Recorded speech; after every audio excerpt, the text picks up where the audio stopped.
Now, joining me now is retired U.S. Army General David Petraeus, who also served as director of the CIA and is a former commander of the U.S. Central Command. General Petraeus, really good to see you again. I wanted to begin by asking you about the BDA, the Battle Damage Assessment. There's currently a lot of conversations being had, and we've seen some leaks to the media, military assessments that have said the initial assessment shows that it hasn't been obliterated, and the kind of impact that perhaps these bombs were thought to have had on Iran's nuclear program hasn't actually damaged or set back the program in the kind of way that the president and Benjamin Netanyahu is currently talking about. Well, the truth is that it's just too soon, and those who are leaking should know that it takes a long time to do the battle damage assessment. And those who have actually pushed back in very conclusive ways also probably should await for the full results. This is a very painstaking process. It's an effort by the overall intelligence community, not just Defense Intelligence Agency. In fact, the CIA would be the lead in this effort to mine all sources of intelligence, imagery, intelligence of all types, signals, cyber, even open source intelligence. Now everyone is a journalist who has a smartphone and can record in his or her hand. So again, this is going to take a while. The truth is that there has been undoubtedly enormous damage done to the Iranian nuclear program. I would suspect it's been set back years at the least, but let's wait and see. One of the big questions that is out there and has been out there even before the bombing is whether or not all of the highly enriched uranium and all of the centrifuges were present at these locations that have been bombed. Of course, then there's a question about how badly damaged were they, especially inside the deeply buried site under Fordo Mountain, where 12 of these enormous mountain busters, bunker buster doesn't do them credit, 30,000-pound massive ordnance penetrators that carry 5,000 pounds of explosive when they're penetrated as far as they can. But again, no one has been inside there that I'm aware of. In fact, I believe there's sand covering the tunnels put there by the Iranians in the days leading up to this. So it would be premature, I think, to make any substantive statement or conclusive statement at this moment in time, while still noting that the Israeli operations were absolutely incredible, remarkable, and the U.S. operation was very, very impressive as well.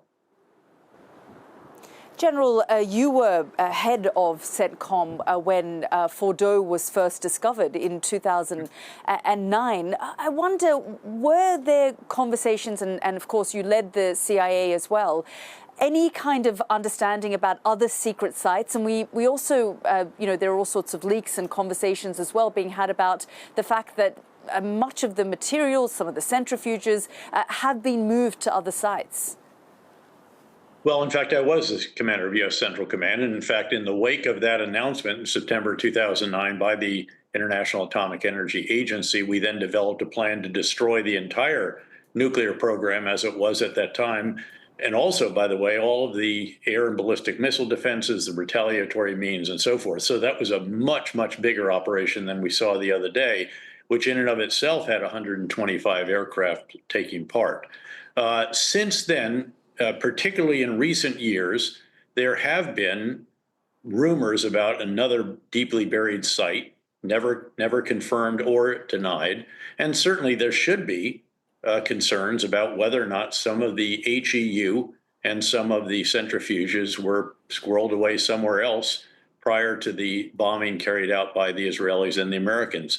And again, that will all be part of this painstaking battle damage assessment that is being conducted already, and I'm sure very feverishly, by all of the elements of the intelligence community, and because it's overseen by the CIA. General, when you speak to Israeli officials, and I've been having those conversations here on the ground, they say strategically this was the right moment, given how vulnerable Iran currently is, given that their proxies in the region have been decapitated. And so for Israel, post October 7th, this was the moment, and we know that this was part of Benjamin Netanyahu's plan for the last 30 years, but this was the moment they felt was the right time to do this. But do you actually actually feel that perhaps now Iran will be more compelled to make a dash for the bomb, given the campaign of the last week? Well, again, it's certainly possible. It certainly should be a huge concern to all who are involved here. But clearly, their operation also achieved surprise, by the way, which is extraordinary. And you forgot to mention, of course, that Syria is no longer an ally of Iran as well. So the two biggest proxies, Hezbollah and Hamas, have been dramatically degraded. And now that Syria is no longer an ally, it'll be much more difficult for Iran to reconstitute Hezbollah, since they can't drive across Syria to do that, if they have anything to spare for Syria, noting that they have to rebuild their own missile launchers, stocks, air and ballistic missile defenses, and all the rest of that. I do think it was the right time to do this. And I think we really need to understand, I'm sure you have felt it there on the ground, how profound a change 10-7 brought about in the strategic calculus of Israel and its leaders, of all parties. And that is that they will never again stand by and watch as a country in their neighborhood or even in their region builds the kind of threats that Hezbollah and Hamas and Iran posed to Israel prior to 10-7. And of course, this is the final really big element of that overall effort, given the damage done to Hamas, the real destruction of Hezbollah in so many respects. Are you worried that this could turn into some kind of war of attrition, and that we have a president in the White House that frankly has a short attention span? And as far as he is concerned, this was one and done. The United States did what it needed to do. He's now called for a ceasefire, and perhaps he'll move on. But for people here in Israel, for the people of Iran, we have seen for the last week ballistic missiles being launched here from Iran. We've seen the death toll continue to climb in Iran as well, and that this sort of tit for tat could continue. Well, I think there are questions that need to be answered first and foremost before you can render an opinion on that particular issue. Again, first and foremost, is there any HEU still out there? Are there any centrifuges that could enrich it to weapons grade? Are there any scientists left who could actually craft that into a bomb? But then also, will there be some kind of agreement between the countries or between the U.S. and Iran?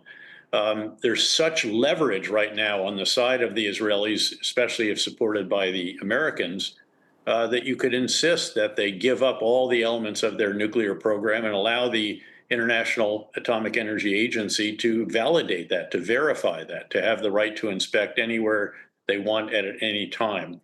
And then, of course, will the two countries continue to refrain from hitting each other? I think that's probably likely. I mean, this is a really novel approach by the president, who essentially declared, certainly without consulting the Iranians, perhaps with consulting to the Israelis, stop shooting at each other.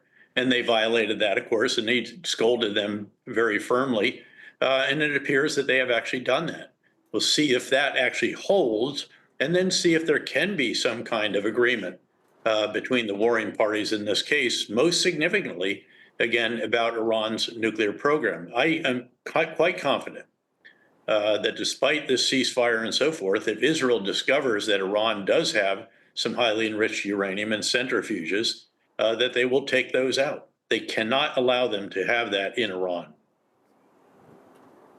General Petraeus, always really good to hear your assessment and thoughts. Thank you so much for joining us here on the program. Great to be with you, Yalda. Thank you.